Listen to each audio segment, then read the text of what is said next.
నమస్తే, నేను మీ నాగచంద్రుడు, senior advocate, Sanapala. Computer లేదా మొబైల్ పోతే ఏ సెక్షన్ కింద మనం కేసు ఫైల్ చేయొచ్చు? మిత్రులారా, ఇది చాలామందికి తెలిసిన యాక్టే, కాకపోతే దీన్ని చాలామంది అమలుపరచరు. ఐటీ యాక్ట్ 2000 సెక్షన్ 66B కంప్యూటర్లు, మొబైల్ ఫోన్లు లేదా నెట్వర్క్ పరికరాలు వంటి ఎటువంటి కంప్యూటర్కి సంబంధించిన కంప్యూటర్కు ఉపయోగించిన ఏదైనా పరికరం లేదా ఏదైనా వస్తువు దొంగతనం చేసిన లేదా అక్రమానికి పాల్పడిన వాళ్ళ మీద ఈ ఐటీ యాక్ట్ 2000 సెక్షన్ 66 ప్రకారం కంప్లైంట్ చేయొచ్చు.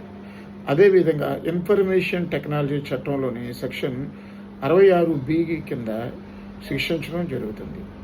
ఈ సెక్షన్ ప్రకారం ఎవరైనా పై నేరానికి పాల్పడితే వారికి 3 సంవత్సరాల జైలు శిక్ష, 1,00,000 వరకు జరిమానా, లేదా ఓ సందర్భంలో 2 కలిపి కూడా, అంటే జరిమానా కమ్ జైలు కూడా పడే అవకాశం కూడా ఉంటుంది.